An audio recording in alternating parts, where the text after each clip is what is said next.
Hinold up ang isang restaurant sa May Kawayan, Bulacan kung saan natangay ang nasa 20,000 pisong kita ng kainan. Huli pa sa CCTV ang insidente. Ayan ang ulat ni Vel Custodio. Sa CCTV footage sa loob ng isang kainan nitong Martes ng gabi, makikita ang pagpasok ng lalaking nakapulang helmet. Tinutukan niya ng baril ng isang grupo ng customer sa barangay sa Luisoy, May Kawayan, Bulacan. Pinaligiran ng 3 pang kasabwat ang mga customer. Walang nagawa ang mga biktima ng kunin ng kanilang wallet, bag, cellphone at alahas. Sunod nilang kinuha ang gamit ng iba pang mga customer. Sa isa pang anggulo ng CCTV, sunod na pinuntirya ng isa sa mga suspect ang kaha ng kinita ng kainan. Mabilis na umiskapo ang mga kawatan. Ayon sa may-ari ng kainan, matagal na munang nagmasid ang mga kawatan sa di kalayuan. Pinasok nila ang mga suspect nang makita umano ang target.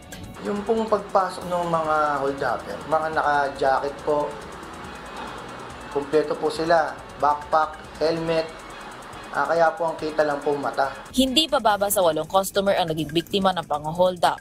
Sinimot ng mga kawatan ang nasa 20,000 pisong kita ng kainan. 17,000 piso naman ang tinangay mula sa mga customer. Nitong Agosto lamang, parehong insidente ang nangyari sa Angat, Bulacan at Baras, Rizal. Base sa pagsasalarawan ng mga suspect at modus, hinihinalang iisang grupo lang ang nasa likod ng pang-hold up. Yung po yung patuloy na pina-follow up natin, ma'am, base doon po sa testimony po ng mga victim at witness. Meron po tayong mga persons of interest sinusundan, saka po yung modus na ginagawa po nila. Hindi lang perwisyo ang inabot ng may-ari dahil na-trauma rin ang negosyante.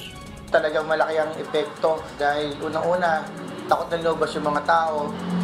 Pangalawa, yung safety nila, iniisip nila.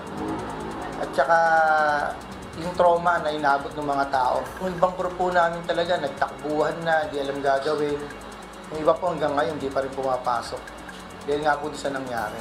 Nag-deploy na rin ng mga pulis sa mga karating lugar na maaaring daanan ng mga kawatan. Reklamong robbery hold-up ang kakaharapin ng mga tinutugis pang suspect.